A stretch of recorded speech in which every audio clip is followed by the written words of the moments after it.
मतलब आप ये कह रहे हैं कि मौजूदा विधायक जो है देवेंद्र सिंह लोधी, उनका काम जो है जनता को पसंद नहीं आया। तब विधायक जी की जरूरत थी तो विधायक जी गायब थे। और उसके कुछ ही घंटों के बाद बजरंग दल के कार्यकर्ताओं ने देवेंद्र सिंह लोधी का पुतला फूंका। क्या इससे ये एहसास होता है कि विधायक जी का बहुत विरोध हो रहा है क्षेत्र में। जी, मनोज कौन? आप नहीं जानते? अच्छा, पूरा नाम बताइए आप।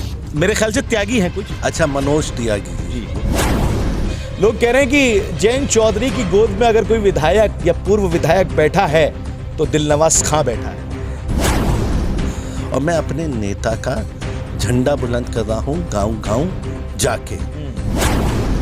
वो हिस्सा मांग रहे हैं, वो दावेदारी ठोक रहे हैं। और वो भी पार्टी का काम कर रहे हैं, हम भी पार्टी का काम कर रहे हैं। ये तो सबको राइट है। देखिए साहब, यहाँ पे तो उल्टा मामला हो जाएगा। आप सवाल मुझसे पूछ रहे हैं या मैं आपसे पूछ रहा हूँ? मैं, आप भाई हैं तो मैं भी आपसे सवाल पूछ सकता हूँ। मुस्लिम कम्युनिटी से कुछ कटे हैं या मुस्लिम कम्युनिटी कुछ खफा है? हमारा और सियाने विधानसभा क्षेत्र का पीढ़ी दर पीढ़ी वाला मामला है जो भी खत्म कभी नहीं हो सकता। देखिए, नमस्कार, आदाब। आप देख रहे हैं बेबाक आवाज टीवी और मैं आपसे मुखातिब हूं अफीक कुरैशी हिंदुस्तानी। चुनाव का दौर चल रहा है, सरगर्मियां लगातार बढ़ रही हैं। कल चुनाव आयोग ने चुनाव की तारीखों का भी ऐलान कर दिया और जैसे ही चुनाव की तारीखों का ऐलान किया, सोशल मीडिया पर आरएलडी और अखिलेश समर्थकों का तांता लग गया और होर्डिंग्स लग गए। अखिलेश आ रहे हैं, जयंत चौधरी को ला रहे हैं। मेरे साथ मौजूद हैं दिलनवाज खां, सियाना विधानसभा से पूर्व विधायक रहे हैं, इस बार सबसे मजबूत कैंडिडेट हैं आरएलडी की तरफ से। और तमाम लोग ये कह रहे हैं कि भैया इस बार फिर दिलनवाज भाई आने वाले हैं, ये लोगों का कहना है। सबसे पहले विधायक जी, बहुत बहुत स्वागत है आपका। शुक्रिया आदिल भाई। और शुरुआत में यहाँ से करना चाहूँगा कि लोगों के बीच में एक पशुपेश की स्थिति ये बन गई है कि भैया दिलनवाज खां तो पुराने हैं, वालिद के ज़माने से हैं, कुछ नए लोग आगे हैं, मनोज करके हैं, कुछ पता नहीं। जी, मनोज कौन? आप नहीं जानते? अच्छा, पूरा नाम बताइए आप। मेरे ख्याल से त्यागी हैं कुछ। अच्छा, मनोज त्यागी जी। वो तो हमारे बड़े भाई हैं। अच्छा। और वो पार्टी का प्रचार कर रहे हैं, उसमें तो अच्छी बात है, सबको राइट है। और तब उनकी ज्वाइनिंग हुई थी तो मैं जिलाध्यक्ष जी के साथ गया था। हमारा सियाना क्षेत्र तो भाईचारा हमेशा से यहाँ जिंदाबाद रहा है और जिंदाबाद रहेगा। दिलनवाज भाई, अब्बा का नाम एक बताने से और जायदाद में बंटवारा करने के बाद अपना हिस्सा मांगने की, दोनों बातों में बहुत फ़र्क है। वो हिस्सा मांग रहे हैं, वो दावेदारी ठोक रहे हैं। देखिए, वो मेरे नेता चौधरी जयंत सिंह जी का जो भी आदेश होगा वो हर सबको मानना होगा। मैं राष्ट्रीय लोकदल का एक छोटा सा कार्य करता हूं जो कि गांव-गांव जाके अपनी पार्टी का प्रचार कर रहा हूं और पार्टी को लोगों से जोड़ने की कोशिश कर रहा हूं और लोग जुड़ रहे हैं राष्ट्रीय लोकदल से। अच्छा, आपको उनके आने से आपको कोई परेशानी वाली बात नहीं है? हमारे बड़े भाई हैं। अच्छा। कोई परेशानी नहीं। और वो भी पार्टी का काम कर रहे हैं, हम भी पार्टी का काम कर रहे हैं। ये तो सबको राइट है। अच्छा, चलिए, अब बखूबी जानते हैं नेताजी किस तरह से जवाब देना। चलिए नेताजी, खैर आप खेल गए। अब दूसरा सवाल जरा ये देख लीजिए कि जनता कह रही है कि दिलनवाज भाई निकल के नहीं आ रहे। दिलनवाज भाई उधर ही बीबी नगर के इलाके में, किसी और इलाके में घूम रहे हैं। ये बाराबस्ती का इलाका क्यों अछूता है आपसे? देखिए, जो कह रहे हैं उन्हें शायद पता नहीं है। आप इस विधानसभा से बिलोंग करते हैं या नहीं करते हैं? ये मुझे बिल्कुल करता हूँ। आप मुझे बीबी नगर ब्लॉक का लास्ट गांव बताइए कौन सा है? देखिए साहब, यहाँ पे तो उल्टा मामला हो जाएगा। आप सवाल मुझसे पूछ रहे हैं या मैं आपसे पूछ रहा हूँ? मैं, आप भाई हैं तो मैं भी आपसे सवाल पूछ सकता हूँ। यहाँ का लास्ट गांव है रंजीतपुरा। अच्छा। कुचेसर से आगे। ठीक। फिर उसके बाद लास्ट गांव है बरकातपुर। ठीक है। फिर उसके बाद सैदपुर है लास्ट गांव। फिर इधर आ जाइए आप जड़ौल साइड तो लास्ट गांव है बावनपुर। ठीक है। फिर उसके बाद आ जाइए आप तो लास्ट गांव है पियाना कला और कल्याणपुर। और इधर आ जाइए आप, लास्ट गांव है औरंगाबाद ताहिरपुर। हमारी विधानसभा में 4 कस्बे हैं और 200 प्लस गांव हैं। तो इतना बड़ा विधानसभा क्षेत्र है। हर वक्त मैं अपनों के बीच में रहता हूँ, सुख दुख में साथ में रहता हूँ। जैसे जैसे मुझे खबर लगती है मैं अपनों के बीच में रहता हूँ। और आप देख लीजिए, मैं तो अपने आवाज़ 12 बस्ती में ही है भड़काऊँ, अपनी गड़ी भड़काऊँ में रह रहा हूँ। अच्छा, रात में भी यहीं रहता हूँ, तो मैं तो अपनों के बीच में ही हूँ। या तो लोग आपसे मुलाकात नहीं कर पाए या फिर हो सकता है कि गलत मैसेज भी देने की कोशिश की हो। नहीं, देखिए असल में मामला ये है, विधानसभा इतनी बड़ी है, मैं अपने गांव से सुबह ही 11 बजे निकल जाता हूँ और फिर मैं शाम में आता हूँ 6-7 बजे, जो कि आसपास के गांव के लोग हैं, जैसे कि चंदियाना, घेसीपुर, अमरपुर, गिरौरा, सब लोग यहाँ पे आते हैं, मिलते हैं, आपस में हम लोग बातें करते हैं और पार्टी को कैसे आगे बढ़ाया जाए उसमें हम लोग डिस्कशन करते हैं। तो जो कह रहे हैं वो मुझे नहीं पता क्यों कह रहे हैं ऐसा। अच्छा दिलवाद भाई, आचार संहिता कल लग गई है, चुनाव की तारीखों का ऐलान हो गया है। बहुत सारे गांव और कस्बे अभी ऐसे बाकी हैं जहां पर ये संदेश अभी तक नहीं पहुंचा कि दिलनवाज साहब जो है, देखिए कम्युनिटी की बात करनी चाहिए, फिर भी करूंगा मैं, मुस्लिम कम्युनिटी से कुछ कटे हैं या मुस्लिम कम्युनिटी कुछ खफा है दिलनवाज खां से, ये मैसेज बाहर कानों में आ रहा है। देखिए, हमारे परिवार ने कभी जाति की राजनीति नहीं की है, हमेशा भाईचारे की राजनीति की है। अगर सियाने विधानसभा में भाईचारा ना होता, मेरे मरहूम दादा मुमताज़ मोहम्मद खां एमएलए नहीं होते, मिनिस्टर नहीं होते। अगर सियाने विधानसभा में भाईचारा ना होता, मेरे मरहूम वाले साहब इम्तियाज़ मोहम्मद खां साहब विधायक ना होते। अगर सियाने विधानसभा में भाईचारा नहीं होता तो मैं पिछली बार 2012 में विधायक नहीं होता। हमारे सियाने विधानसभा की सबसे बड़ी खूबी यह है कि हमारे यहाँ भाईचारा जिंदाबाद है और जिंदाबाद रहेगा। हमारा और सियाने विधानसभा क्षेत्र का पीढ़ी दर पीढ़ी वाला मामला है, जो भी ख़त्म कभी नहीं हो सकता। देखिए, हर एक जगह विपक्ष भी होता है, हमारी सोच है पॉजिटिव सोच। और मैं आपको एक बात बताना चाह रहा हूँ, कोरोना काल में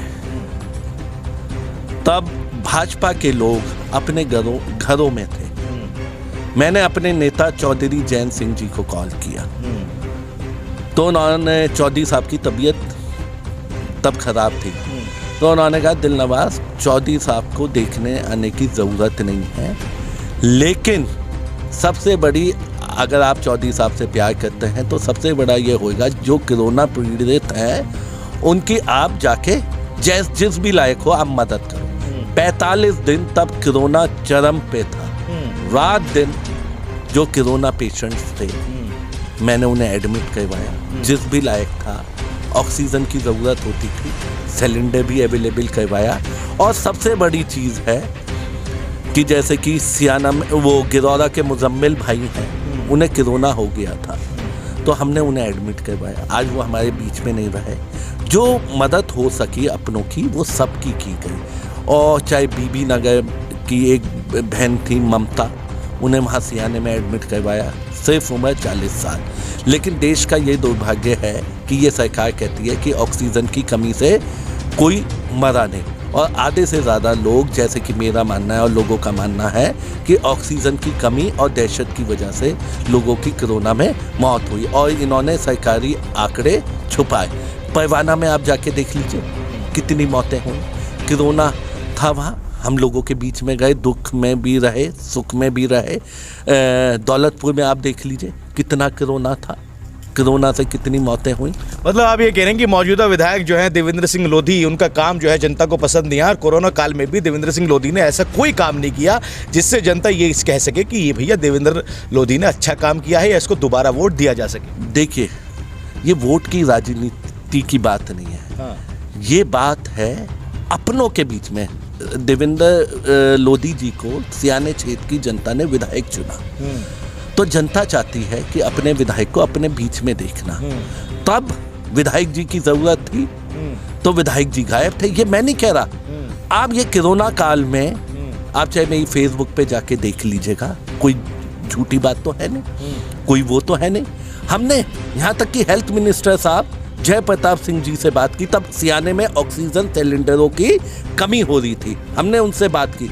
मैंने उनसे कहा माननीय मंत्री जी से कि मेरी आपसे ये दरखास्त है कि सियाना विधानसभा में हर अस्पताल में 5-6 सिलेंडर हर वक्त 24 आवर्स अवेलेबल होने चाहिए। तो उन्होंने मुझे आश्वासन दिया था और उन्होंने ये कहा था कि मैं डीएम से बात करूंगा। उसके बाद थोड़ी सी व्यवस्था ठीक होने लगी, लेकिन व्यवस्था पूरी चरमाई हुई थी और गांव-गांव लोगों ने अपनों को खोया है। उनका मैं दर्द समझ सकता हूं कि अपने के जाने का क्या दर्द होता है। मतलब आप कह रहे हैं जो काम देवेंद्र सिंह लोधी को करना चाहिए तो वो आपने किया। देखिए, मैं कोई क्रेडिट नहीं लेना चाह रहा, ना मैं कुछ लेना चाह रहा। ये तो मैं देखिए एक आपको अपनी दिल की बात बता रहा हूँ। कोरोना काल में उन्हें मौजूद रहना चाहिए था लोगों के सुख दुख में। हाँ, ये मेरा कहना है। दिलनवाज भाई, अभी कल एक विरोध प्रदर्शन हुआ, पुतला फूका गया मौजूदा विधायक देवेंद्र सिंह लोधी का, और इसलिए फूका गया योगेश राज जो कि सियाना हिंसा के मुख्य आरोपी हैं। परसों शुक्रवार के दिन जेल जा चुके हैं वो सुप्रीम कोर्ट के आदेश के बाद, लेकिन जेल जाने के बाद में बैनर पोस्टर तमाम लग गए कि भैया एक और कैंडिडेट सियाना विधानसभा से निकल के आ गया है। और उसके कुछ ही घंटों के बाद बजरंग दल के कार्यकर्ताओं ने देवेंद्र सिंह लोधी का पुतला फूका। क्या संदेश है? देखिए, ये तो विधायक जी जाने और योगेश राज जी के समर्थक जाने, क्योंकि ये तो उनका आपसी मैटर है। इससे ये एहसास होता है कि विधायक जी का बहुत विरोध हो रहा है क्षेत्र में। ये एहसास हो रहा है, और आचार संहिता लगने के बाद पुतला फूकना ये बड़ी बात है। ये तो योगेश राज जी और विधायक जी जाने। अच्छा जी साहब। चलिए, तो दिलनवाज भाई थोड़ा सा अब जरा हटके चलते हैं और 2-3 सवाल ऐसे कर लेते हैं जो लोग अक्सर पूछ रहे हैं आपसे, लेकिन पूछने के तो हिम्मत नहीं होती या फिर कुछ शर्म या हया थोड़ी आपसे महसूस करते हैं। लोग कह रहे हैं कि जयंत चौधरी की गोद में अगर कोई विधायक या पूर्व विधायक बैठा है तो दिलनवाज खां बैठा है। देखिए, मैं अपने नेता का छोटा सा एक कार्य करता हूँ, चौधरी जयंत सिंह जी का, और मैं अपने नेता का झंडा बुलंद कर रहा हूँ गाँव-गाँव जाके। और मेरे जो नेता की सोच है वो बहुत ही बड़ी सोच है। अभी मैं आपको उसके कई एग्जाम्पल दे देता हूँ।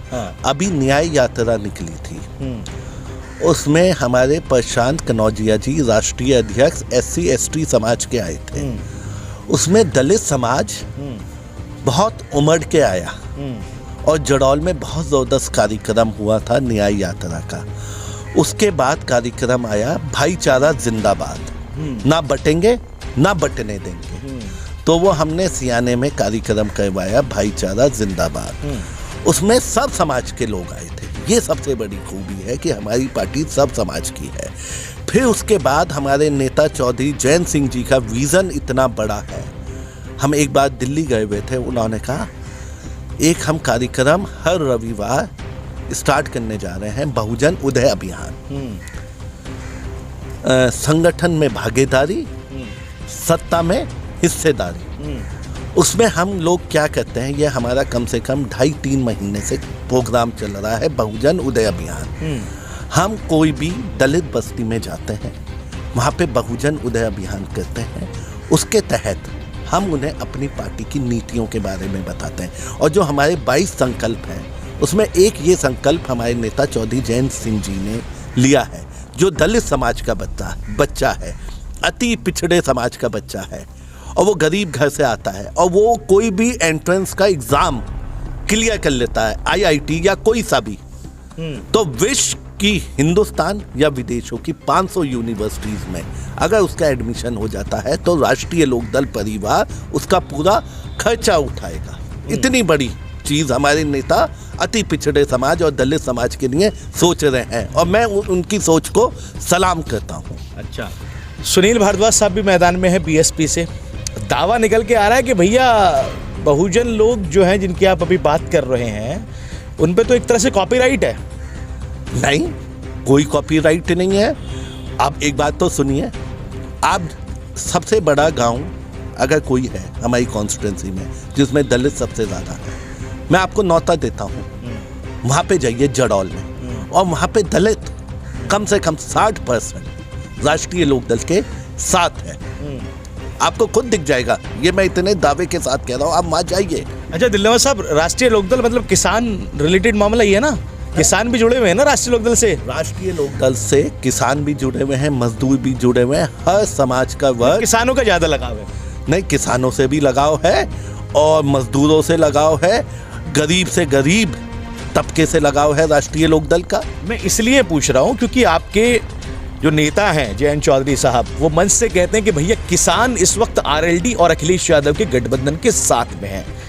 अभी कुछ दिन पहले की रैली निकली सुनील भारद्वाज साहब की, परमिशन किसानों के नाम पे थी, किसान भी थे, टोपी भी थी आपकी वाली जो आपने लगाई हुई है, ये गमछा भी था, और आगे आगे चल रहे थे किसान, पीछे पीछे चल रहे थे सुनील भारद्वाज। अच्छा, तो अगर वो पीछे पीछे चल रहे थे तो उन्होंने, देखिए मुझे उस कार्यक्रम के बारे में पता है नहीं, लेकिन कभी बहन जी ने कोई किसानों के हित की तो बात की है नहीं, दलित समाज के हित की तो बात की है नहीं। अब तो चुनाव है तो वो इस टाइप का कार्यक्रम करके थोड़ा सा लुभाने की कोशिश करेंगे, लेकिन ये जनता है, सब कुछ जानती है। मतलब कहने का मतलब ये कि दूसरी पार्टी किसानों के हित में नहीं सोच रही, सिर्फ इस वक्त राष्ट्रीय लोकदल है, सिर्फ राष्ट्रीय लोकदल है। दावा बड़ा तगड़ा हो रहा है यार। एमएलए साहब, मेरी समझ में नहीं आ रहा, आप कह रहे हैं कि किसान हमारे, वो कह रहे हैं किसान हमारे, समझ में नहीं आ रहा किसान किधर जाए। नहीं, अच्छा आप एक बात बता दीजिए, जो वो रैली निकली थी वो भी हमारे भाई हैं सुनील भारद्वाज जी, वो गाड़ी में थे या ट्रैक्टर में थे? ये मेरा आपसे सवाल। ट्रैक्टर भी थे, बहुत सारे, बहुत बड़ी तादाद में थे। नहीं, मैं आपसे ये सवाल कर रहा हूँ कि वो ट्रैक्टर पे थे सवार या गाड़ी पे? ऐसी ही गाड़ी में थे जैसी आपकी ये खड़ी हुई है। देखिए साहब, तब हमारा भाईचारा कार्यक्रम हुआ था, तो मैं खुद बीबी नगर ब्लॉक से ट्रैक्टर चलाता हुआ आया था। अच्छा। जो किसान होएगा तो वो ट्रैक्टर चलाएगा। अच्छा। हाँ, गाड़ी में नहीं बैठेगा। ये तकड़ा फॉर्मूला है भाई साहब, अगर क्योंकि राकेश। और सुनिए, अभी नूरपुर में कुछ दिन पहले 7 तारीख में चौधरी साहब की बहुत बड़ी जनसभा हुई थी आशीर्वाद पर। लगभग उसमें हमारी हम पे जिम्मेदारी सौंपी गई थी कि आपको सियाने विधानसभा से, क्योंकि नूरपुर बिल्कुल हापुड़ से लगा हुआ है और बिल्कुल मिला हुआ है, तो जिम्मेदारी सौंपी गई थी कि आप सियाने विधानसभा के ज्यादा से ज्यादा लोग वहां नूरपुर में होने चाहिए। 30 बसें जो कि सियाना ब्लॉक, ऊंचे गांव ब्लॉक और आधा ब्लॉक हमारी विधानसभा का जंगीराबाद ब्लॉक लगता है, वहां से 30 बसें आई थी। और सबसे बड़ी खूबी क्या, उसमें अति पिछड़ा समाज था, लोधी समाज था, दलित समाज था, ब्राह्मण समाज था, और कम से कम 150-200 ट्रैक्टर्स बीबी नगर ब्लॉक के थे, और 12 किलोमीटर ट्रैक्टर चला के मैं रैली में लेके गया था। जो किसान है वही ट्रैक्टर चलाएगा। खैर अटपटी बात है, क्योंकि हमारी समझ से बाहर है। पिछली बार जब कुछ किसान आंदोलन चल रहा था, राकेश टिकैत साहब ने ये कहा था कि भैया किसान ट्रैक्टर भी चलाता है, एसी में भी बैठता है, फॉर्च्यूनर में भी चलता है, हवाई जहाज में भी चलता है। ये हमारे विधायक साहब का लॉजिक है। अब जरा फिर दोबारा से 1-2 सवाल ऐसे कर लेते हैं जो इसी विधानसभा से रिलेटेड है। एक मैसेज वो दीजिए जो जनता आप ये कहे कि भैया हम दिल्लावास के साथ में हैं, कोई और कैंडिडेट हमारे सामने नहीं होगा। कौन सा मैसेज होगा? देखिए, मेरा कार्यकाल आप उठा के देख लीजिए। ठीक। मैं अपने मरहूम वालिद साहब का एक सपना लेके गया था। उन्होंने बहुत क्षेत्र में काम करवाए। तहसील कौन लाया? हमारे वालिद साहब लाए। गलत तो नहीं कह रहा? सही। सियाने में अस्पताल कौन लाया? मेरे वालिद साहब लाए। गलत या सही? सही। नवोदय विद्यालय कौन लाया? मेरे मरहूम वालिद साहब लेके आए। गलत या सही? और सियाना क्षेत्र को फ्रूट बेल्ट घोषित किसने करवाया? मेरे मरहूम वालिद साहब। और उससे पहले मेरे मरहूम दादा ने भी क्षेत्र में बहुत काम करवाए थे। अब मैं आपको अपने कार्यकाल का कुछ चीज़ें बताता हूँ। हमारे हिंदू भाइयों के लिए पूरी विधानसभा में कोई पक्का घाट नहीं था। 4 करोड़ 52 लाख रुपए का पक्का गंगा घाट बना मेरे कार्यकाल में। तो भाईचारा तो यहीं पे ही कायम हो गया। फिर उसके बाद औरंगाबाद से लेके जंगीराबाद की रोड थी, वो मैंने 40 करोड़ की स्वीकृत करवा के 2013 में बनवाई। आप कभी कभी गुलाउठी जाते होंगे वाया बुगरासी बीबी नगर, वो मेरे प्रस्ताव पे रोड बनी। और आप बुगरासी के निवासी हैं। बुगरासी के अंदर जाने में अंदर से जाने में कितनी दिक्कत होती थी। वो बाईपास किसने बनवाया? वो हमारे ही तो उस पे बना, हमारे प्रयासों से ही तो बना। आज आप खट देनी से बुगरासी से सियाने रोड पे आ जाते हैं। और प्लस चंदियाना जो गांव है, वहाँ पे जनाजे ले जाने में लोगों को इतनी दिक्कत होती थी, रास्ता नहीं था। रिंग रोड किसने बनवाई? दिलनवाज ने बनवाई। अमरपुर में जाके देख लीजिए, 50 लाख का काम किसने करवाया? दिलनवाज ने करवाया। घेसीपुर में जाके देख लीजिए, 25 और 40 कम से कम 60 लाख की आरसीसी अगर किसने बनवाई, 60-65 की, तो दिलनवाज ने बनवाई। घेसीपुर में पानी की टंकी कौन लेके आया 5 करोड़ की? दिलनवाज लेके आया। दिलनवाज भाई चलिए, ये तो बहुत सारी लंबी लिस्ट होगी। 5 साल का कार्यकाल है, आप सारा गिना देंगे, मुझे पता, आप पूरे मूड में। मेरा सवाल अगला सुन लीजिए आप। इस क्षेत्र के अंदर कुछ चीजें ऐसी हैं जो लोग हमेशा मांग करते हैं। पहली चीज, जो छात्र है, जो स्टूडेंट है, उनके लिए कोई ऐसी लाइब्रेरी अभी तक नजर नहीं आ रही जहां जाके लोग बच्चे पढ़ सके। देखिए, हमारे नेता की इतनी बड़ी सोच है। हमारे 22 सर, मेरा सवाल पूरा होने दीजिए, उसके बाद आप जवाब दीजिएगा। लाइब्रेरी का इशू है, बुगरासी में बस की सुविधा अभी तक वैसी नहीं हो पाई है जैसी होने वाली है। सियाना विधानसभा में और भी कई ऐसे गांव या कई ऐसे कस्बे हैं जहां पर हॉस्पिटल की सुविधा नहीं है। मैं सवाल ये करने वाला हूं कि अगर आप जीतते हैं तो जनता को ऐसे क्या तोहफा देंगे जो जनता उम्मीद करती है कि भैया जीतने वाला दिलनवाज का हमारे लिए काम करे, वो आप बता दीजिए। देखिए, मेरे नेता ने 22 संकल्प में एक बहुत बड़ी घोषणा की है नौजवानों के लिए। अभी बुगरासी में टूर्नामेंट हुआ था जी, तो हमने घोषणा की थी कि भाई अगर हमारी सरकार बनती है तो सियाना विधानसभा में एक बहुत बड़ा स्टेडियम बनाएंगे। उसके अगले दिन ही हमारे नेता ने 22 संकल्प जारी किए थे। उसमें यह घोषणा की है कि हर ब्लॉक पे युवाओं के लिए एक स्टेडियम बनवाया जाएगा। ऊंचा गांव ब्लॉक, सियाना ब्लॉक, बीबी नगर ब्लॉक, हमारी विधानसभा में 3 तो स्टेडियम मिलेंगे हमारी सरकार आने के बाद। और ये लाइब्रेरी का है, ये भी बनवाएंगे। ये आपने मेरे नोटिस में डाला है, बिल्कुल लाइब्रेरी होनी चाहिए। और प्लस सबसे पहले हमारी प्रायोरिटी ये होगी कि यहाँ पे स्वास्थ्य सेवाएं अच्छी नहीं है। हाँ। पेशेंट को यहाँ से अगर रेफर होता है तो बुलंदशहर जाता है। बुलंदशहर में सरकारी अस्पताल में व्यवस्थाएं बिल्कुल सही नहीं है। फिर सरकारी अस्पताल वाले रेफर कर देते हैं बेचारे गरीब आदमी को मेरठ और दिल्ली, और उस बेचारे पे पैसे नहीं होते। हाँ। हमारी प्राथमिकता ये रहेगी कि हर ब्लॉक पे स्वास्थ्य सेवाएं नंबर 1 की क्वालिटी की हों, और हमारे ब्लॉक के आदमी को, चाहे सियाना ब्लॉक है, ऊंचा गांव ब्लॉक है, उसे कहीं बुलंदशहर या मेरठ या दिल्ली जाना ना पड़े। One of the best doctors यहाँ पे अवेलेबल हो। चलिए, वक्त बताएगा दिलनवाज भाई अब कितने वादे पूरे करते हैं और किस तरह का चुनाव लड़ते हैं, क्योंकि अभी तो कुछ भी क्लियर नहीं है। एक आखिरी सवाल मैं आपसे करना चाहूँगा। सियाना विधानसभा की सीट बड़ी हाईलाइटेड सीट रही है। हिस्ट्री और इतिहास ये कहता है कि सिर्फ दिलनवाज खां और आपके मरहूम वालिद इम्तियाज़ खां ही हैं जिन्होंने इस सीट पर सेंध मारी और कब्जा जमा के रखा। इस बार टफ कंपटीशन है, श्रम कार्ड भी बने हैं, 3-3 हज़ार रुपये आ रहे हैं लोगों के सब खाते में, और भी बहुत सारी चीज़ें मोदी सरकार ने करी हैं। विधायक जी कह रहे हैं कि भैया आ गए हम तो चुनौती कैसी रहेगी? देखिए, हर चुनाव की अलग चुनौती होती है।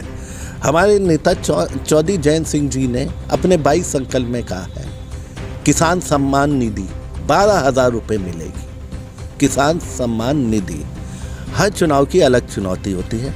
हम तो, हमारे परिवार तो हर चुनौती को देखता हुआ आया है। हमारा सिर्फ चुनाव लड़ना मकसद नहीं होता, हमारा सिर्फ मकसद होता है लोगों की सेवा करना। और सबसे बड़ी ये चीज़ है कि सुख दुख में हर वक्त अपनों के मैं साथ रहता हूँ। अच्छा, कोई और मैसेज देना चाहेंगे साहब? और इस वक्त हम लोग पूरा कोरोना गाइडलाइन का पालन करें, और ये चुनाव है। कार्यकर्ताओं के लिए कोई मैसेज, क्योंकि आचार संहिता कल लग चुकी है? हाँ, आचार संहिता लग चुकी है। जो हमारे राष्ट्रीय लोकदल के कार्यकर्ता हैं हर गांव में हैं, हर कुंडी को खटखटाइए और अपनी बात रखिए। और आने वाला जो भविष्य है वो राष्ट्रीय लोकदल और गठबंधन का भविष्य है। और आज के टाइम में युवाओं ने एक ही आवाज में ये कहा है कि अब की बार जयंत चौधरी जी की सरकार। चलिए, बहुत बहुत शुक्रिया आपका दिलनवाज भाई हमसे बातचीत करने के लिए। तो ये पूर्व एमएलए दिलनवाज खां थे और पीछे सुखबुगाहट चल रही थी कि भैया ex MLA plus next MLA, लोग ऐसा कह रहे हैं।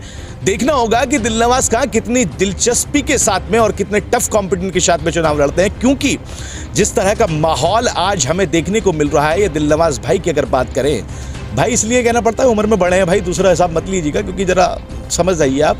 हाँ, दिलनवाज साहब इसलिए लोग कह रहे हैं क्योंकि भैया इस वक्त कंपटीशन तकड़ा है और इनकी हवा चल रही है, लोग ऐसा बाहर कह रहे हैं। अगर आपको हमारे चैनल की वीडियो और आपको कंटेंट पसंद आता है तो चैनल को लाइक कीजिए, सब्सक्राइब कीजिए, फॉलो कीजिए और देखते रहिए बेबाक आवाज़ टीवी। दीजिए इजाज़त, नमस्कार, आदाब।